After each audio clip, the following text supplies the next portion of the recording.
L'enveloppe a glissé sur la table en chêne poli et s'est arrêtée juste devant moi. La main de Robert Harper est restée posée dessus un instant, comme s'il voulait s'assurer que je comprenne le message avant même de l'ouvrir. La pièce était silencieuse, trop silencieuse. Des verres en cristal, de l'argenterie, du jazz doux en fond sonore dans cette immense salle à manger. Et face à moi se trouvèrent les parents de mon mari, des gens qui croyaient déjà tout savoir de moi. Robert s'est adossé à sa chaise. Cela devrait faciliter les choses pour tout le monde, a-t-il dit. Daniel ne m'a pas regardé. Pas une seule fois. J'ai posé ma main sur l'enveloppe, mais je ne l'ai pas ouverte. Je savais déjà ce qu'elle contenait.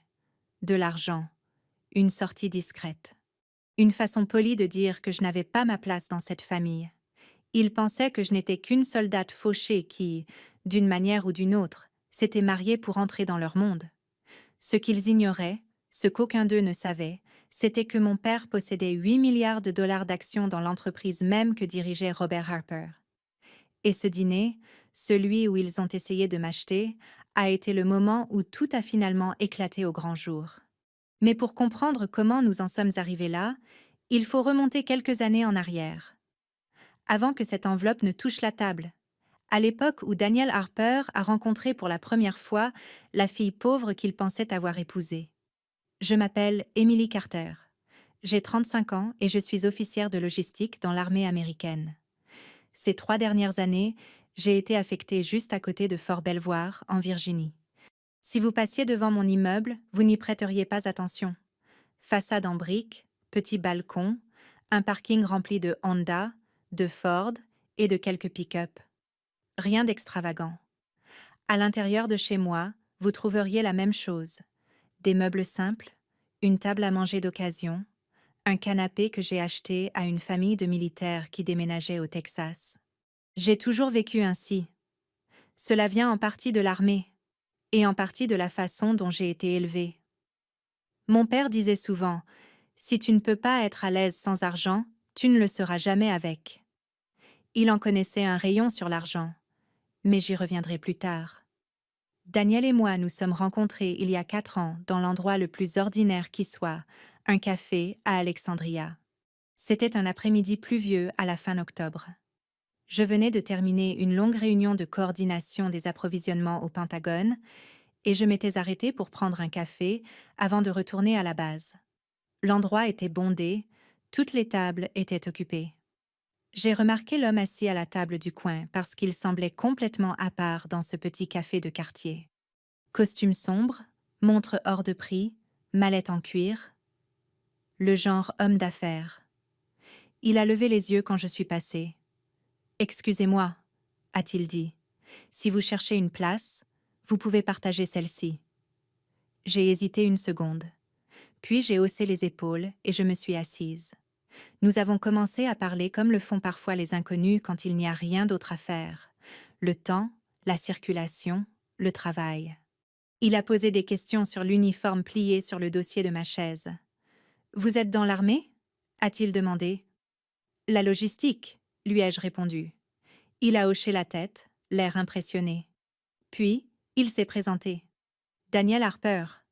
Ce nom ne signifiait rien pour moi à l'époque. Nous avons parlé pendant près d'1 heure. Il était à l'aise, confiant sans être arrogant. Du moins, c'est ce qu'il semblait alors. Avant que nous partions, il a dit quelque chose dont je me souviens clairement. « Vous êtes différente de la plupart des gens que je rencontre à DC. » J'ai ri. « C'est probablement parce que la plupart des gens que vous rencontrez portent des costumes. »« Peut-être, » a-t-il dit, « mais c'est plus que ça. » 1 semaine plus tard, nous dînions ensemble.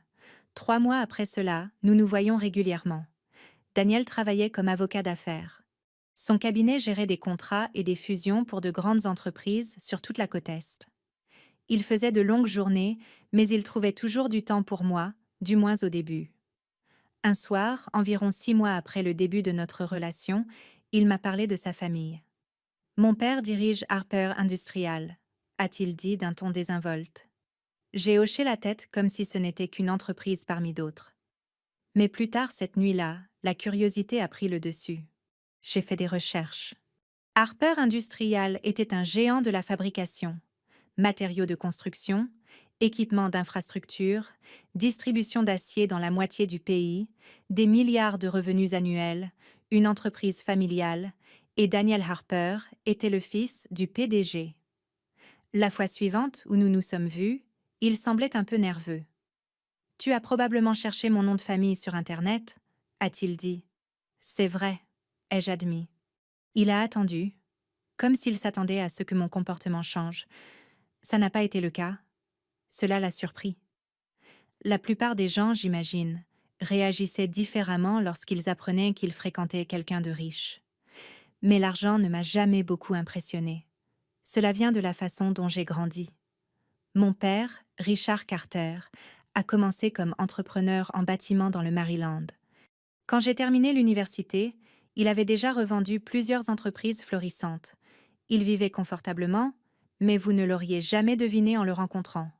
Vieux pick-up, maison simple, la même veste de pêche qu'il portait depuis 20 ans, il m'a appris quelque chose très tôt dans la vie.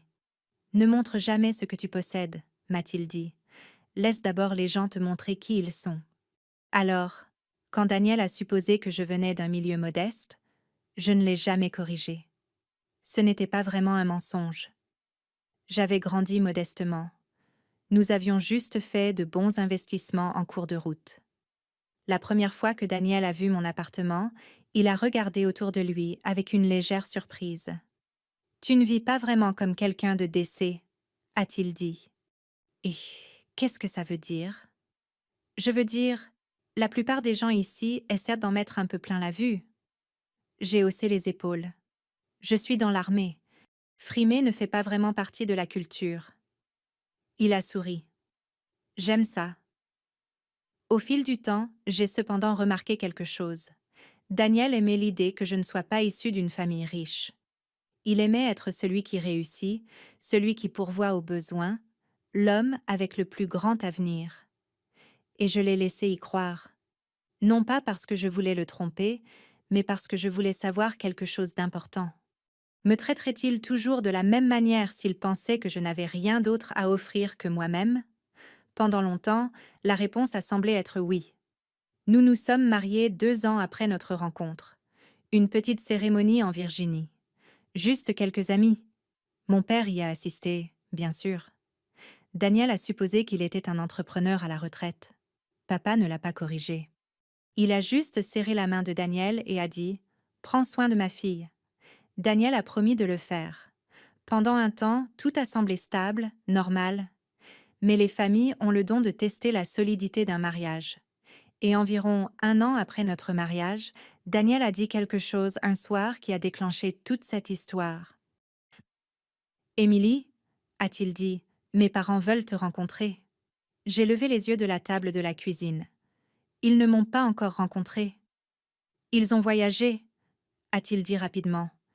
Et mon père a été très occupé par l'entreprise. Puis il a ajouté quelque chose qui m'est resté en tête. Ils sont assez exigeants envers les gens. J'ai souri. J'ai eu affaire à des colonels de l'armée. Je peux gérer l'exigence. Daniel a ri doucement. Dîner vendredi prochain chez eux. Je n'avais aucune idée que ce dîner mènerait à l'enveloppe ou à la vérité qui allait suivre. Mais en y repensant aujourd'hui, je réalise une chose. Certains moments de la vie semblent ordinaires quand ils commencent, et ce n'est que plus tard que l'on comprend que tout était sur le point de changer. Le soir du dîner est arrivé avec cet air frais de Virginie qui vous rappelle que l'automne s'installe pour de bon. J'ai quitté la base un peu plus tôt cet après-midi-là et je suis rentrée à mon appartement pour me changer. Mon uniforme était soigneusement suspendu dans le placard, mais j'ai choisi une robe bleu marine toute simple à la place. Rien d'extravagant, rien qui donnait l'impression que j'en faisais trop, juste quelque chose de respectueux. Daniel est passé me prendre vers 18 heures.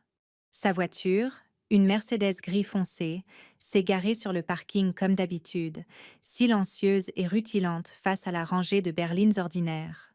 Quand je suis montée, il m'a jeté un coup d'œil et a souri. « Tu es ravissante », a-t-il dit.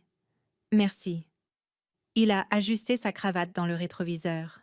« Mes parents sont un peu guindés », a-t-il ajouté, « juste pour que tu saches. » Je m'en doutais. Le trajet jusqu'à la maison de ses parents a duré environ 40 minutes. Nous avons traversé le Potomac et nous nous sommes frayé un chemin à travers l'un de ces quartiers tranquilles d'Arlington, où chaque maison se cache derrière de grands arbres et de longues allées en pierre.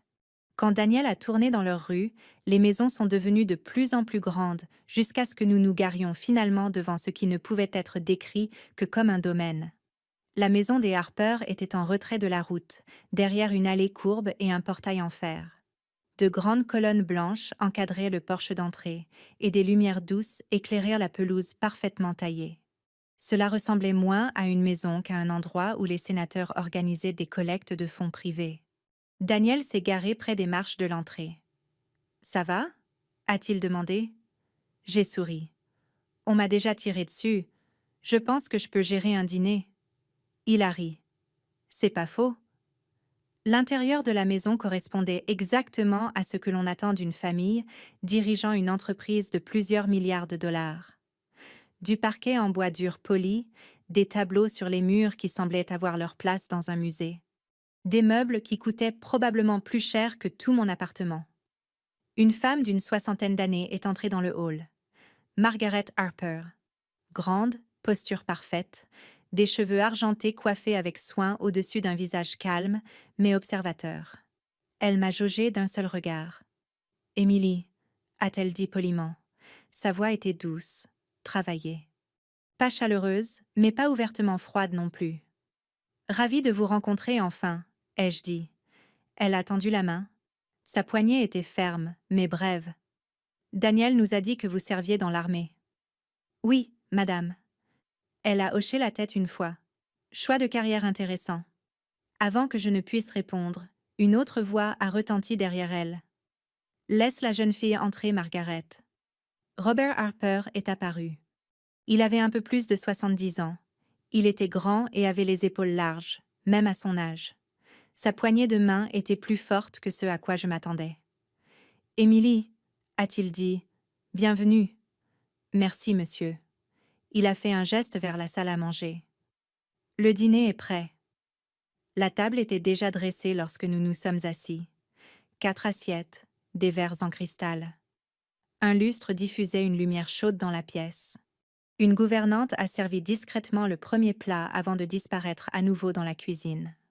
Pendant quelques minutes, la conversation est restée légère. Daniel a parlé de son travail. Margaret a mentionné un événement caritatif auquel elle avait assisté. Robert m'a interrogé sur mon travail. « Alors, officière de logistique ?» a-t-il dit. « Ça veut dire de la paperasse et des camions ?» J'ai souri. « Parfois des camions, parfois des hélicoptères.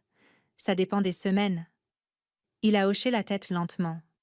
« Et que comptez-vous faire à long terme ? » « Je resterai tant que l'armée voudra bien de moi. » Margaret a posé sa fourchette. « Ça ne doit pas rapporter beaucoup. » Daniel s'est légèrement agité sur sa chaise. « Ce n'est pas vraiment une question d'argent, maman. » Margaret s'est tournée vers moi.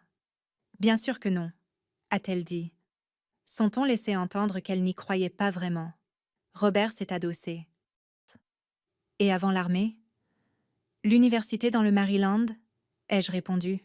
« Que faisaient vos parents ? » « Mon père travaillait dans le bâtiment. »« Travaillait ?» a demandé Margaret. « Il est à la retraite maintenant. » Robert a hoché la tête de nouveau, m'étudiant avec le même regard attentif qu'il avait eu lors de mon arrivée. Le genre de regard que les hommes d'affaires utilisent lorsqu'ils évaluent un accord. Le dîner s'est poursuivi ainsi. Des questions calmes, des sourires polis, mais sous tout cela, je pouvais sentir quelque chose se former. Un jugement, pas dur, juste certain. Il m'avait déjà classé dans une catégorie. Classe moyenne, salaire militaire, probablement assez gentille, mais pas vraiment l'égale de leur fils. Et la vérité, c'est que je les ai laissés le penser, parce que la voix de mon père résonnait au fond de mon esprit. Laisse les gens te montrer qui ils sont. Au milieu du repas, Margaret s'est excusée. Elle est brièvement sortie de la pièce. À son retour, Robert tenait une petite enveloppe de couleur crème. Au début, j'ai cru que c'était des papiers. Peut-être quelque chose lié à l'entreprise pour laquelle travaillait Daniel, mais Robert ne l'a pas remise à son fils. Il l'a fait glisser lentement sur la table vers moi. L'enveloppe s'est arrêtée juste à côté de mon assiette. La pièce est devenue silencieuse. Daniel s'est éclairci la gorge. Papa. Robert a légèrement levé la main. Laisse-moi parler, Daniel. Il m'a regardé droit dans les yeux. Émilie, j'espère que vous comprendrez que cela part d'un esprit pratique. Je n'avais pas encore touché l'enveloppe. Un esprit pratique? Robert a hoché la tête. Notre famille a certaines attentes. Margaret a croisé les mains. Nous voulons ce qu'il y a de mieux pour Daniel. Nous y étions. Ce n'était pas dit ouvertement, mais c'était assez clair. Robert a tapoté l'enveloppe. C'est un chèque, a-t-il dit calmement. Et un simple accord. Je me sentais étrangement calme. Quel genre d'accord? Une entente, a dit Margaret. Une séparation nette. Daniel fixait la table. Il ne me défendait pas, il ne parlait pas. Juste silencieux. Robert a poursuivi. Oh, vous semblez être une jeune femme convenable, mais la vie de Daniel est compliquée. Ses responsabilités sont importantes. Il a fait un léger geste vers l'enveloppe. Cela vous donnera un nouveau départ, ailleurs. J'ai fini par la prendre. Le papier m'a paru lourd entre les mains. Je l'ai ouverte lentement. À l'intérieur, il y avait un chèque d'un montant suffisant pour acheter une petite maison comptant, et un document, un accord de séparation déjà préparé par leurs avocats. Ils ne faisaient même pas semblant. Ils croyaient pouvoir simplement me retirer de l'équation, acheter le mariage de leur fils pour s'en débarrasser comme s'il s'agissait d'un inconvénient mineur. J'ai replié le document, je l'ai soigneusement remis à l'intérieur, et j'ai reposé l'enveloppe. Pendant un instant, personne n'a parlé. Puis j'ai regardé Daniel. Il n'avait toujours pas croisé mon regard, et cela m'a fait plus mal que l'enveloppe. Je me suis tournée vers Robert. « Vous pensez que j'ai épousé Daniel pour l'argent ?» Robert n'a pas répondu. Il ne l'a pas nié non plus. « Nous essayons d'éviter des problèmes à l'avenir, » a dit doucement Margaret. J'ai hoché la tête lentement. « Je vois. » Je me suis levée de table. Daniel a levé les yeux brusquement. « Émilie. » Mais je n'étais pas en colère. Je ne criais pas. J'étais juste très claire. J'ai apprécié le dîner, ai-je dit calmement. Puis j'ai regardé l'enveloppe une dernière fois et j'ai réalisé une chose importante. Ils pensaient protéger leur fortune. Ce qu'ils ignoraient, c'est que la fortune qu'ils protégeaient avait déjà un autre propriétaire, assis tranquillement dans la pièce. Seulement, ils ne le savaient pas encore, et il semblait que mon mari non plus. Je n'ai pas quitté la maison en trombe. Cela pourrait vous surprendre. Dans les films, les gens claquent dans les portes et partent en voiture, furieux, quand ce genre de choses arrive. Mais la vraie vie, surtout quand on a passé des années dans l'armée, vous apprend quelque chose de différent. On apprend à ralentir quand les émotions montent. On apprend à observer. Donc, au lieu de faire une scène, je me suis rassise. L'enveloppe reposait tranquillement à côté de mon assiette. Robert Harper m'observait attentivement. L'expression de Margaret restait impassible, comme les gens qui pensent gérer quelque chose de désagréable mais nécessaire. Daniel n'avait toujours pas parlé. Ce silence s'est installé sur la table, plus lourd que tout le reste dans la pièce. J'ai croisé les mains. « Puis-je poser une question ?» ai-je dit. Robert a hoché la tête. « Bien sûr. » « Depuis combien de temps prévoyez-vous cela ?» Margaret a répondu la première. « Ce n'est pas ce que vous pensez. » J'ai eu un petit sourire. « Ça me semble assez clair. » Robert s'est penché légèrement en avant. « Nous avons fait préparer les documents cet après-midi. » Avant de me rencontrer ? Oui. Cette honnêteté, curieusement, ne m'a pas autant offensée que le silence de Daniel, car au moins, Robert Harper croyait protéger son fils.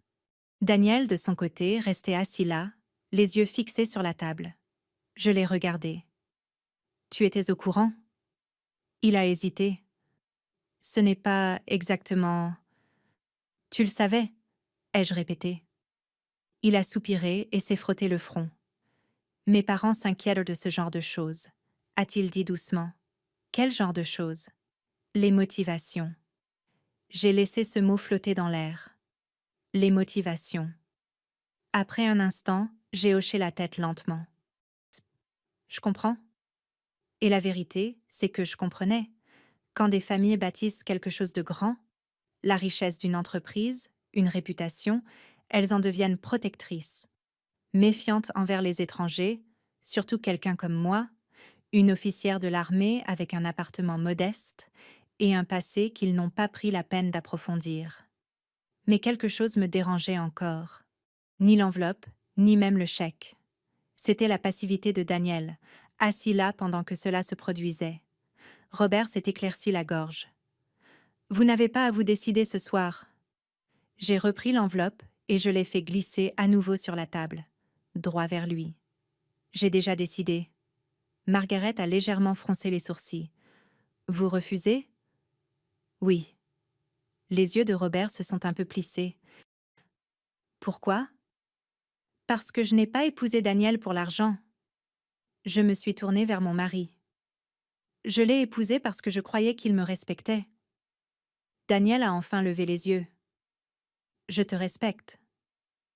Alors pourquoi n'as-tu rien dit?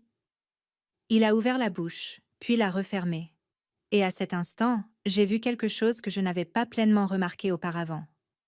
Daniel Harper était un avocat sûr de lui dans un tribunal. Mais assis à cette table face à son père, il avait l'air de redevenir un adolescent. Émilie, vous devez comprendre une chose, a dit Robert. Je l'ai regardé à nouveau. Notre famille a des responsabilités. Daniel héritera un jour de la direction de Harper Industrial. J'en suis consciente. Cela signifie que chaque décision qu'il prend se répercute sur l'entreprise, a ajouté doucement Margaret. La perception du public est importante, et épouser une officière de logistique de l'armée nuit à cette perception? Ai-je demandé. Robert n'a pas répondu directement. Ça complique les choses. Je suis restée assise là, silencieuse un moment. Puis j'ai posé la question qui se formait dans mon esprit. L'un de vous a-t-il seulement songé à me poser des questions sur mes origines avant de décider tout cela? Margaret a légèrement penché la tête. Daniel nous en a dit assez. J'ai failli rire, mais je me suis abstenue. À la place, j'ai dit quelque chose de simple. Vous auriez peut-être été surpris. Robert a croisé les mains. En quoi? J'ai regardé Daniel. Tu te souviens de la première fois que tu as rencontré mon père? Daniel a hoché la tête lentement. Au mariage. Qu'as-tu pensé de lui? Daniel a haussé les épaules. Il avait l'air discret. C'est exact. Robert a repris la parole. Émilie, nous ne remettons pas en question votre moralité. J'ai pourtant l'impression que c'est le cas. Margaret a soupiré doucement. Un mariage entre des familles comme la nôtre nécessite souvent certains alignements. C'était encore là. Des familles comme la nôtre. Je me suis levée. Cette fois, je partais vraiment. Daniel a reculé sa chaise. Émilie, attends. Mais j'ai levé la main. Non, reste. Je me suis tournée vers Robert et Margaret. J'apprécie votre honnêteté ce soir, ai-je dit calmement. Robert avait l'air sceptique. Vraiment? Oui. Pourquoi? Parce que maintenant, je sais exactement à quoi m'en tenir. La voix de Margaret s'est un peu adoucie. Vous êtes contrarié. Pas autant que vous le pensez. J'ai jeté un dernier coup d'œil à l'enveloppe qui reposait toujours devant Robert Harper. Puis, j'ai ajouté quelque chose qu'il ne comprendrait pleinement que plus tard. Vous devriez peut-être garder ce chèque. Robert a froncé les sourcils. Pourquoi? Vous pourriez avoir besoin de cet argent plus que vous ne le pensez. Pour la première fois de la soirée, Robert avait l'air confus. Daniel m'a raccompagné jusqu'à l'allée. L'air de la nuit semblait plus frais qu'auparavant. Aucun de nous n'a parlé pendant quelques secondes. Finalement, il a dit « Tu les as mis dans l'embarras ». Je me suis tournée vers lui. « Vraiment ?» Ils essayaient de régler les choses discrètement. « Discrètement ?» ai-je répété. « Daniel, ils ont essayé d'acheter ta femme. » Il avait l'air mal à l'aise. « Tu fais sonner ça pire que ça ne l'était. » Cette phrase m'a tout dit. « Et pire que ça ne l'était » ai-je dit lentement. « Émilie, j'ai secoué la tête. Non. Il s'est frotté les tempes. Mon père a bâti cette entreprise à partir de rien. Ce n'est pas tout à fait vrai, ai-je répondu. Il a froncé les sourcils. Qu'est-ce que tu veux dire? Mais je n'ai pas répondu.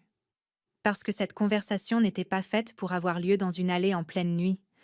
Elle devait avoir lieu dans un endroit bien plus intéressant, comme une salle de conférence. Je suis montée dans ma voiture. Daniel est resté là, à me regarder. Où vas-tu? A-t-il demandé. Voir mon père. À cette heure-ci? Oui. Pourquoi? J'ai démarré le moteur. Puis je l'ai regardé par la fenêtre ouverte. Parce que je pense qu'il est temps que ta famille apprenne quelque chose sur son entreprise. Daniel a de nouveau froncé les sourcils. De quoi est-ce que tu parles? J'ai eu un petit sourire fatigué. Tu verras bien assez tôt. Puis je suis partie. 1 heure plus tard, je me garais dans l'allée de mon père, dans le Maryland. La lumière du Porsche était allumée. Elle l'était généralement. Papa croyait que les lumières éloignaient les ennuis. Quand j'ai frappé, il a ouvert la porte presque immédiatement, portant toujours sa vieille chemise en flanelle. « Émilie, » a-t-il dit, « tout va bien ?» Je suis entrée. Pas exactement. Il a fermé la porte derrière moi. Que s'est-il passé? Je me suis assise à la table de la cuisine, là où je faisais mes devoirs 20 ans plus tôt. Puis, je lui ai tout raconté. Le dîner, l'enveloppe, le chèque. Papa a écouté silencieusement. Quand j'ai eu terminé, il s'est adossé à sa chaise et a expiré lentement. « Eh bien ?» a-t-il dit. « C'est gênant. » Je n'ai pas pu m'empêcher de sourire. C'est un euphémisme. Il s'est gratté le menton. « Tu veux te venger ?» J'y ai réfléchi un instant. Puis j'ai secoué la tête. « Non. » « Qu'est-ce que tu veux ?» J'ai regardé par la fenêtre de la cuisine vers la cour plongée dans l'obscurité. « Je veux qu'il comprenne quelque chose. » « Quoi donc ?» Je me suis tournée vers lui. « Que l'on ne devrait pas juger la valeur de quelqu'un en fonction de ce qu'on imagine être sur son compte en banque. » Papa a hoché la tête lentement. Puis il a dit quelque chose qui a changé le cours de tout ce qui a suivi. « Eh bien, » a-t-il dit, « s'ils veulent parler d'argent. » Il s'est levé et a attrapé son téléphone. Il est peut-être temps qu'ils rencontrent leurs plus gros actionnaires. Mon père ne précipitait jamais les choses. C'est le genre de choses qu'on apprend d'un homme après avoir vécu avec lui pendant 35 ans. Richard Carter n'a jamais cru aux réactions hâtives, surtout quand l'argent et la fierté étaient en jeu. Après avoir fait ce commentaire sur leurs plus gros actionnaires, il n'a appelé personne immédiatement. À la place, il a versé 2 tasses de café et s'est rassis à la table de la cuisine. Il était près de minuit, mais papa avait toujours été un couche-tard. Il a fait glisser un mug vers moi. « Dis-moi une chose, » a-t-il dit. « Bien sûr. » Daniel ne savait rien de nos investissements. Rien. Papa a hoché la tête lentement. Et son père non plus. Il s'est adossé et s'est frotté le menton. C'est intéressant. Je l'ai observé attentivement. La plupart des gens, lorsqu'ils entendent parler de quelque chose comme ce qui s'est passé à ce dîner, passent directement à la colère. Papa ne fonctionnait jamais de cette façon. Il pensait que la colère rendait les gens négligents, et les personnes négligentes font des erreurs coûteuses. « Reprenons depuis le début, » a-t-il dit calmement. « D'accord. Tu as épousé Daniel il y a 2 ans? » « Oui. » « Et tu ne lui as jamais parlé de mon investissement dans Harper Industrial? » « Non. » « Pourquoi? » J'y ai réfléchi un instant. « Parce que je voulais une vie normale, » ai-je fini par dire. Papa a hoché la tête. « C'est juste. » Il a pris une gorgée de café. « Et ce soir, ils t'ont offert de l'argent pour que tu partes. » « C'est à peu près ça. »« Combien? » Je le lui ai dit. Il a gloussé doucement. « Eh bien, » a-t-il dit, « c'est une offre plutôt correcte. » Je l'ai dévisagé. « Papa? » « Quoi? » a-t-il dit avec un sourire en coin. « Je dis juste qu'ils ne t'ont pas insulté. » Malgré tout, j'ai ri, Mais l'humour s'est vite estompé. Ils pensent que je suis une sorte d'opportuniste. Papa s'est penché en avant. C'est parce qu'ils ne te connaissent pas. Et Daniel ne m'a pas défendu. Ce point est resté en suspens. Papa a étudié mon visage pendant un instant. Ça t'a fait plus mal que l'enveloppe, n'est-ce pas? Oui. Il a hoché la tête lentement. C'est là le vrai problème.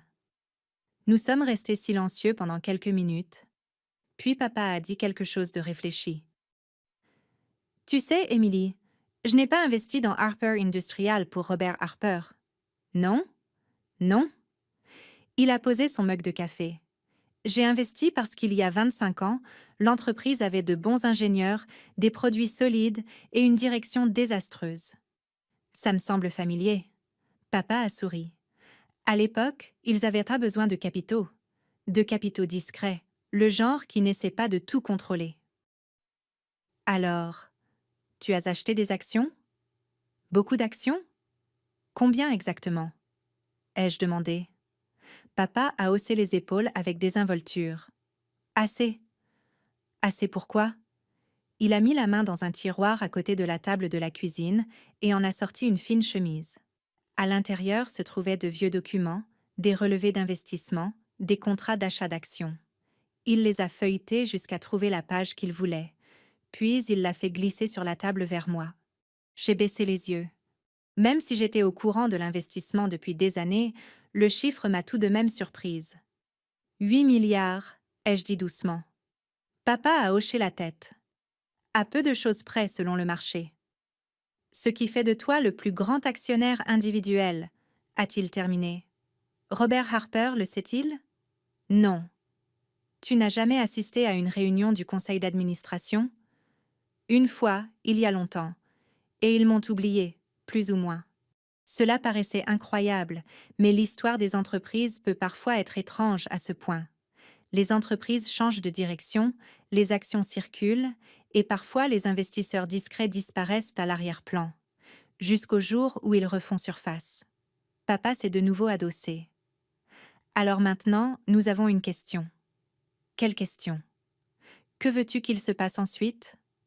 Je ne veux pas détruire leur entreprise. Je le sais bien. Je ne veux même pas de vengeance. Papa a hoché la tête. Je m'en doutais. Alors, quoi? Il a croisé les mains. Parfois, la meilleure leçon n'est pas la vengeance, a-t-il dit. C'est la remise en perspective. Qu'est-ce que ça veut dire? Ça veut dire rappeler aux gens qu'ils n'en savent pas autant qu'ils le pensent. J'ai compris immédiatement. Tu veux les surprendre? Je veux les éduquer. Cela ressemblait exactement à mon père. Comment? Ai-je demandé. Papa a pris son téléphone. Eh bien, a-t-il dit, Harper Industrial a une réunion trimestrielle du conseil d'administration jeudi prochain. J'ai cligné des yeux. Tu suis ça? Bien sûr. Et les actionnaires ont le droit d'y assister. J'ai senti un petit sourire se former sur mes lèvres. Tu vas t'y pointer. Je pense que c'est approprié. Et moi?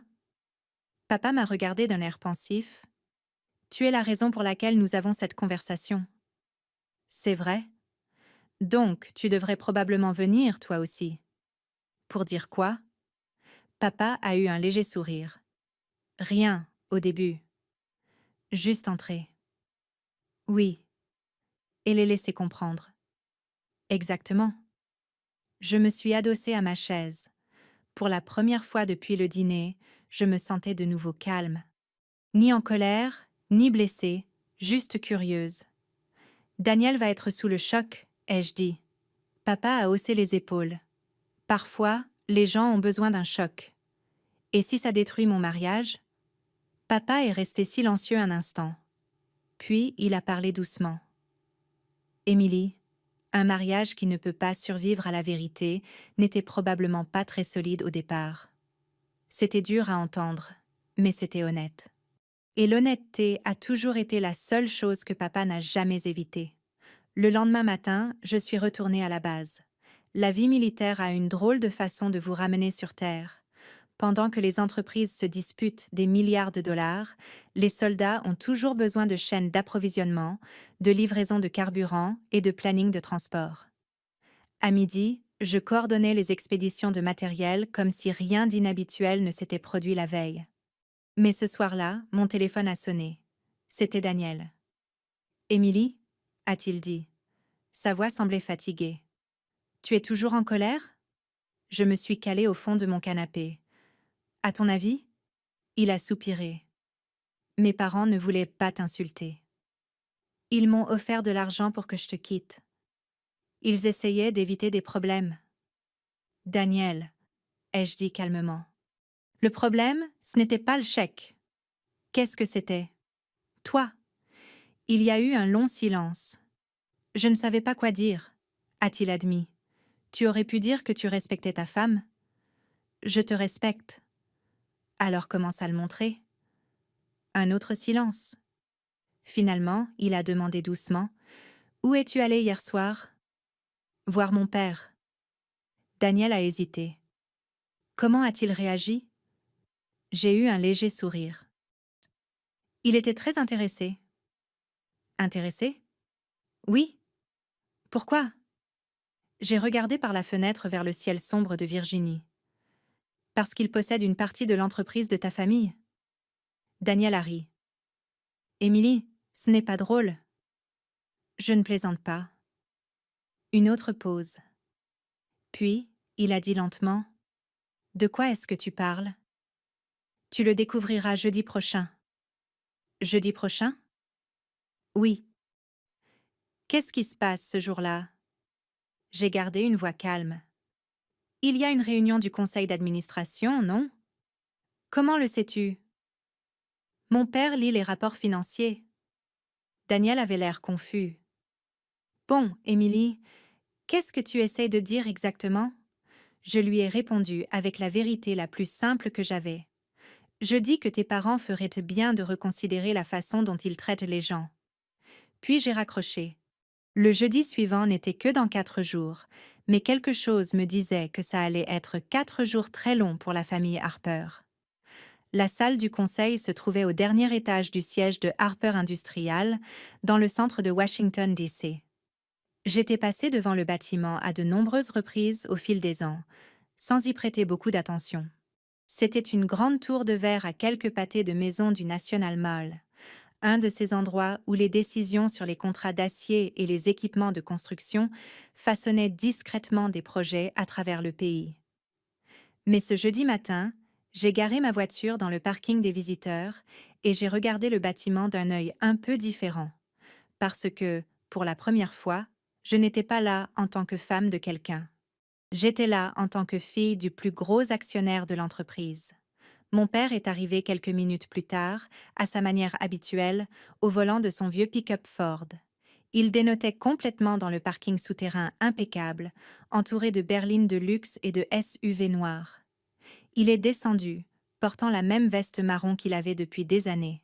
« Tu es prête ?» a-t-il demandé. Autant qu'on puisse l'être. Il a souri.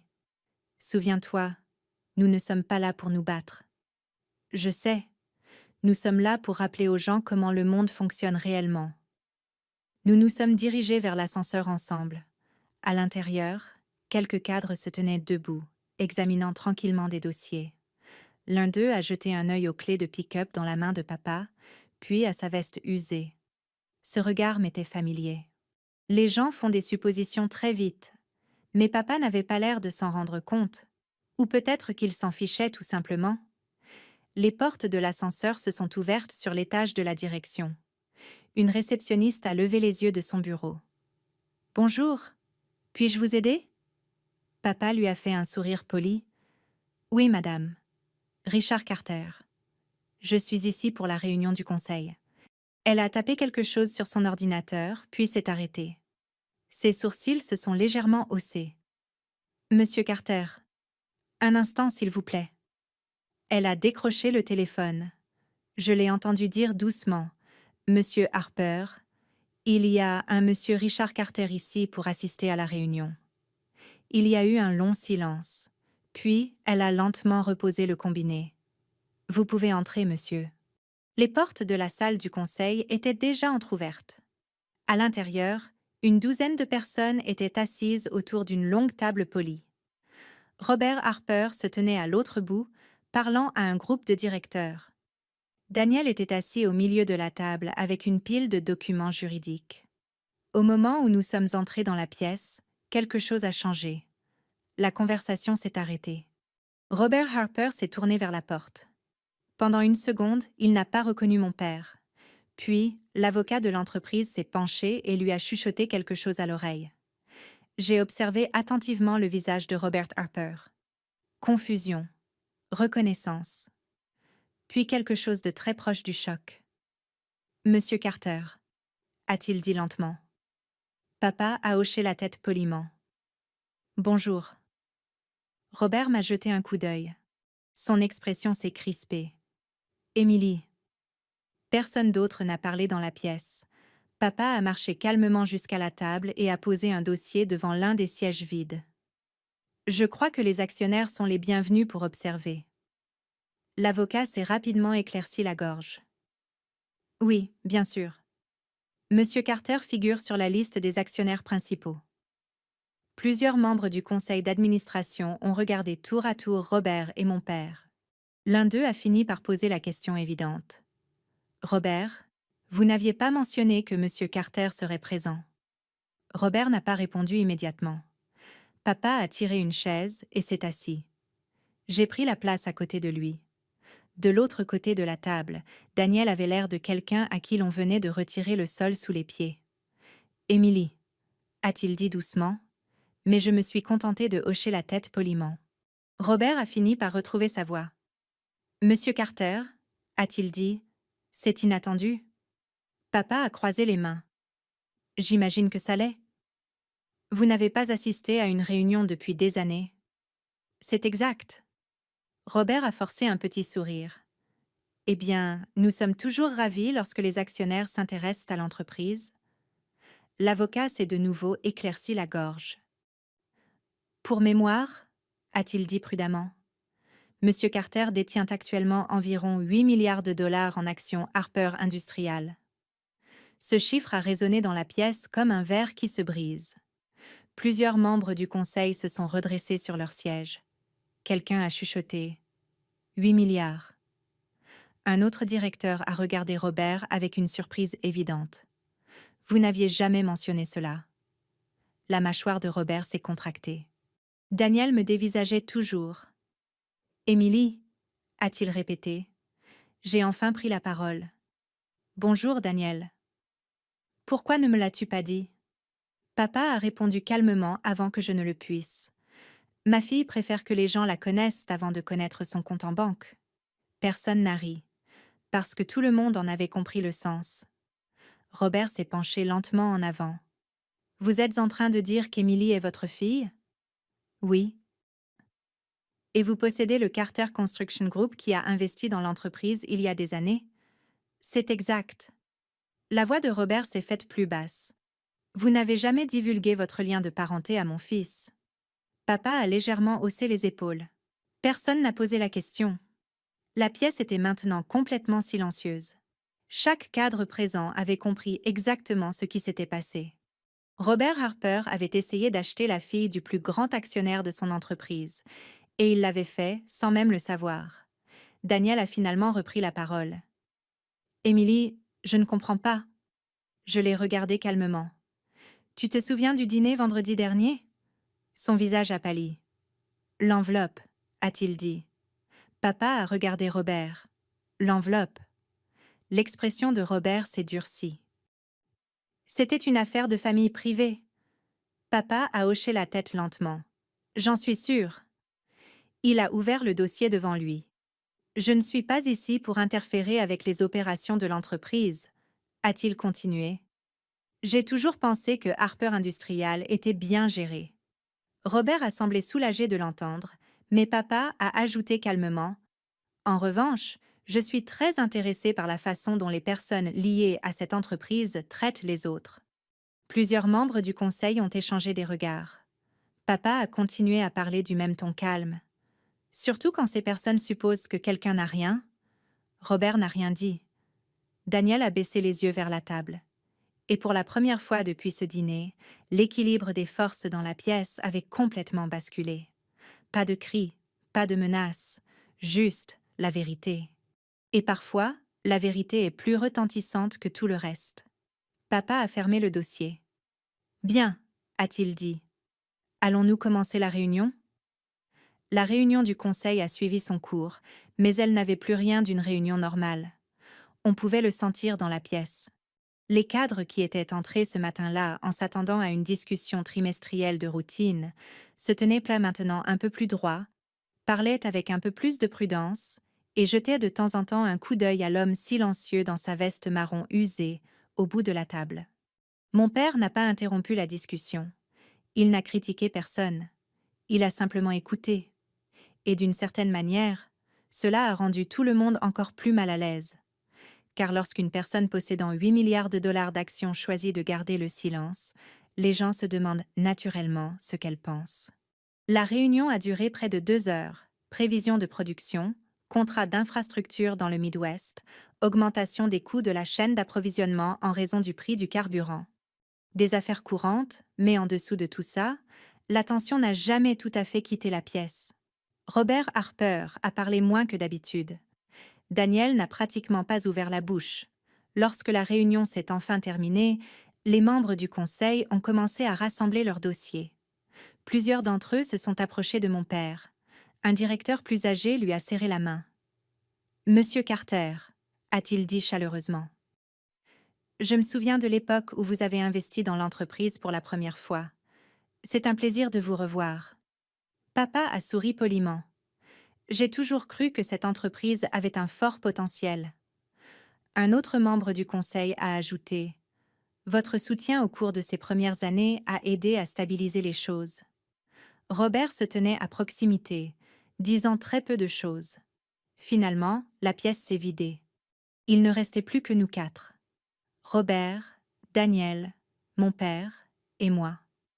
Le silence semblait plus lourd que n'importe quelle conversation que nous avions eue à cette table à manger. Robert a fini par prendre la parole. Je crois que nous nous devons des explications. Papa a hoché la tête calmement. Cela semble raisonnable. Robert m'a regardé. Émilie? Je n'en avais aucune idée. Je sais. Si je l'avais su, vous n'auriez pas sorti l'enveloppe. Son visage s'est crispé. Cette situation a été mal interprétée. Papa s'est légèrement penché en avant. Vraiment? Robert n'a pas répondu. À la place, il s'est tourné vers Daniel. Tu n'en savais rien? Daniel a secoué la tête lentement. Non. Sa voix semblait fatiguée maintenant. Je ne savais même pas que le père d'Émilie avait investi dans l'entreprise. Papa a gloussé doucement. C'est en partie de ma faute. Robert a croisé les bras. Vous avez laissé perdurer un malentendu pendant des années. Papa a haussé les épaules. Je préfère mener une vie tranquille. Robert m'a regardé directement. Et vous? Pour la même raison. C'est-à-dire? Je voulais être estimée pour ce que je suis. Ces mots ont flotté dans la pièce. Daniel s'est finalement levé et a marché vers la fenêtre qui donnait sur la ville. J'aurais dû te défendre, a-t-il dit doucement. Je n'ai pas répondu tout de suite, car la vérité, c'est que le fait d'entendre ces mots n'effaçait pas ce qui s'était passé. Mais le fait qu'ils les disent avait de l'importance. Papa s'est levé lentement. Bien, a-t-il dit. Je pense que ma présence a fait passer le message que je souhaitais. Robert a légèrement froncé les sourcils. Quel message? Papa a regardé autour de la pièce. Que les gens ne devraient pas présumer qu'ils comprennent la vie d'autrui sur la base des apparences. Robert a soupiré. Vous pensez que nous avons jugé votre fille injustement? Je sais que vous l'avez fait. Robert a regardé le sol pendant un instant. Puis il a parlé plus doucement. J'ai passé 40 ans à bâtir cette entreprise. Je le sais. Et j'ai vu des gens s'en prendre à cette famille pour l'argent. Papa a hoché la tête. Ça arrive. Alors, quand Daniel a épousé quelqu'un que nous ne connaissions pas, nous avons été prudents.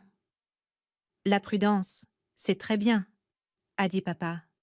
Le manque de respect ne l'est pas. Cette phrase a frappé plus fort que tout ce qui avait été dit ce matin-là. Robert n'a pas protesté. Au lieu de cela, il m'a regardé à nouveau. Je vous ai mal jugé. J'ai apprécié son honnêteté, mais quelque chose n'était toujours pas résolu. Robert, ai-je dit calmement. Oui. Ce n'était pas seulement l'enveloppe. Que voulez-vous dire? Vous avez supposé que ma vie avait moins de valeur parce que je portais un uniforme militaire.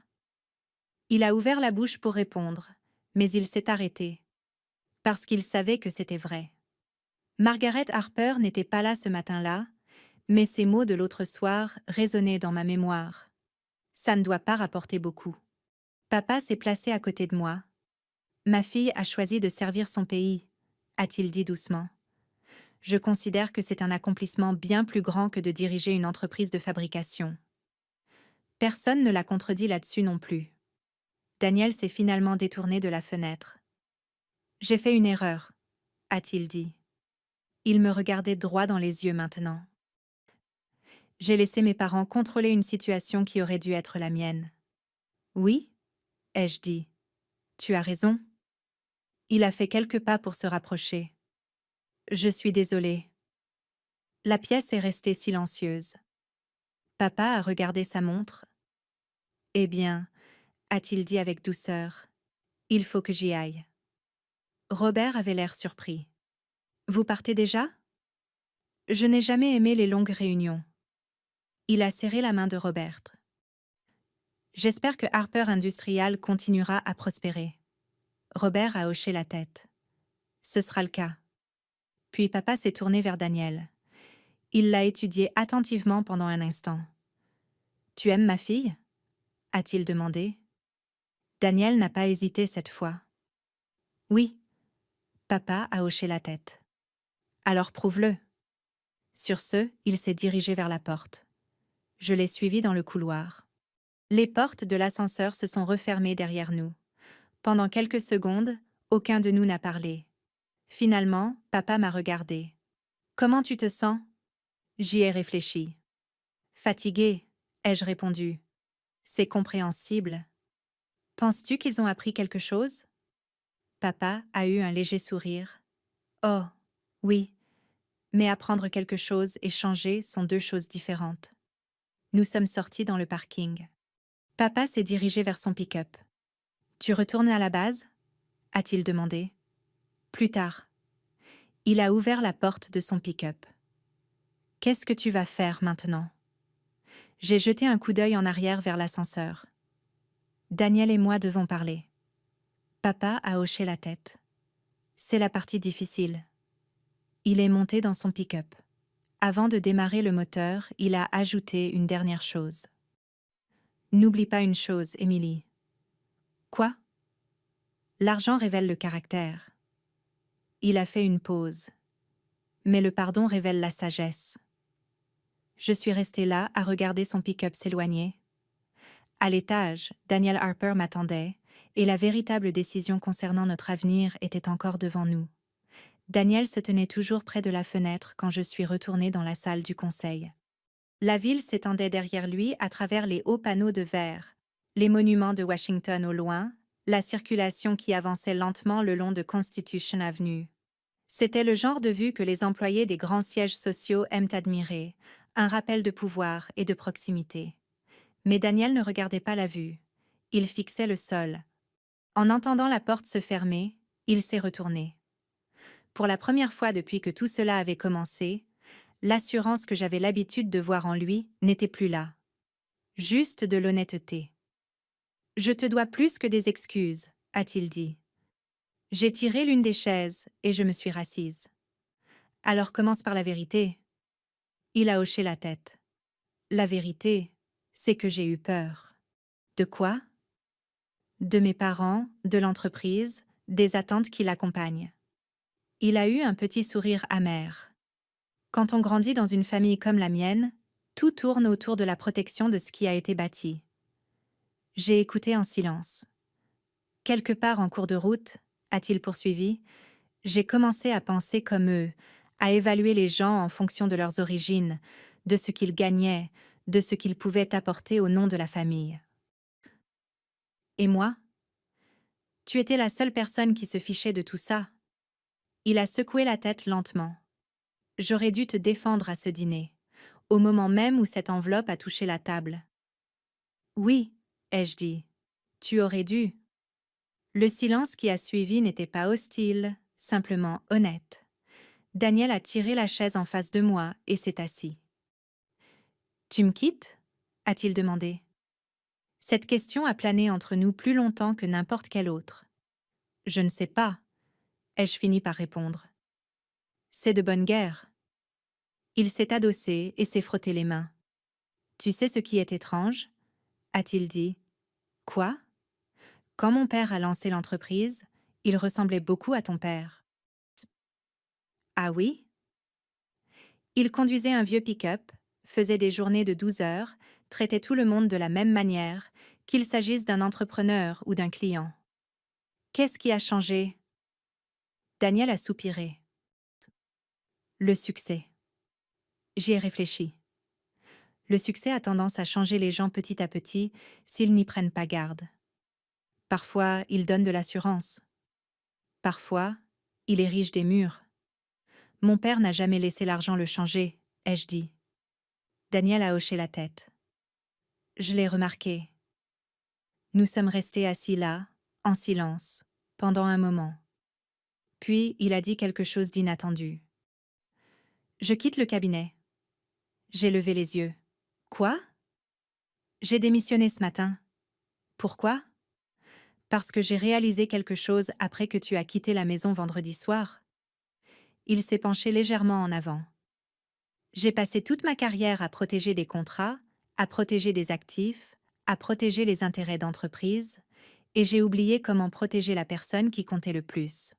La sincérité de sa voix m'a prise au dépourvu. Qu'est-ce que tu vas faire à la place? Ai-je demandé. Je suis en contact avec une association juridique à but non lucratif qui travaille avec des vétérans. Des vétérans? Oui.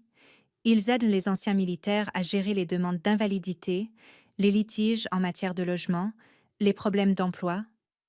Il a eu un petit haussement d'épaule.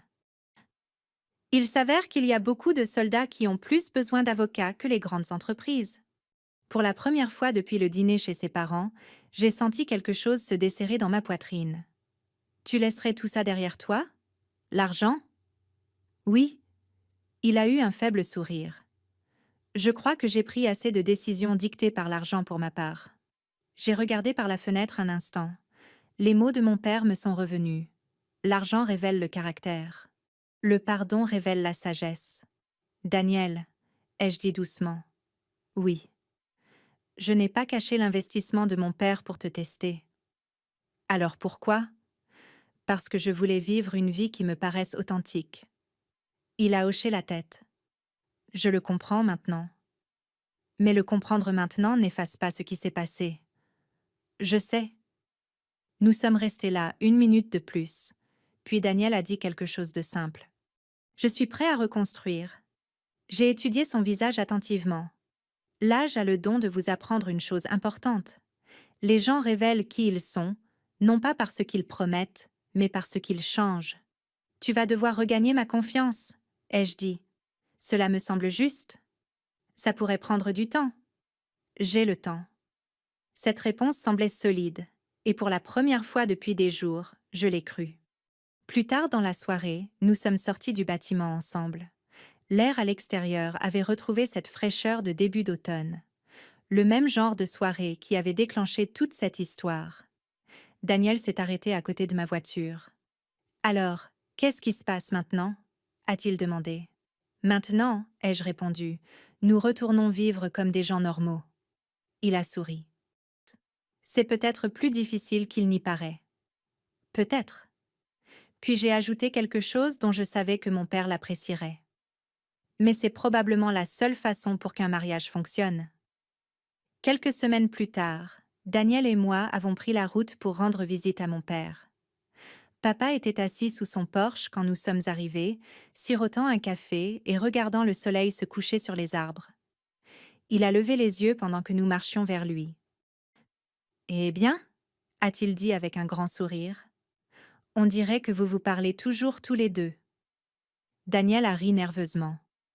Oui, monsieur. Papa l'a étudié pendant un moment. Tu as appris quelque chose dernièrement? Daniel a hoché la tête. Beaucoup. Papa s'est adossé à sa chaise. Bien. Il a fait un geste vers les sièges vides à côté de lui. Asseyez-vous. La vie est plus facile quand les gens s'assoient et se parlent, au lieu de faire glisser des enveloppes sur des tables. Nous avons tous ri de cela, et quelque chose dans ce moment a semblé paisible. Pas parfait, mais honnête. En y repensant aujourd'hui, je me rends compte que ce dîner n'était pas vraiment une question d'argent. Il s'agissait de quelque chose de bien plus simple. De respect. Le genre de respect que l'on témoigne aux gens, qu'ils portent un costume cravate, un uniforme de l'armée ou une vieille veste de chantier. Parce qu'à la fin de la journée, le solde du compte en banque de quelqu'un ne vous dit pas grand-chose sur son caractère. Mais la façon dont il traite les autres, ça vous dit tout. Et si cette histoire vous a rappelé quelqu'un dans votre propre vie, ou vous a fait réfléchir à la rapidité avec laquelle nous jugeons parfois les gens, alors peut-être a-t-elle atteint son but. Si vous souhaitez entendre d'autres histoires comme celle-ci, n'hésitez pas à la partager avec quelqu'un qui pourrait l'apprécier. Et si vous aimez les histoires profondes sur la vie, la famille et les secondes chances, vous êtes toujours les bienvenus pour revenir écouter. Parfois, les meilleures leçons naissent des moments de silence que l'on n'attendait pas.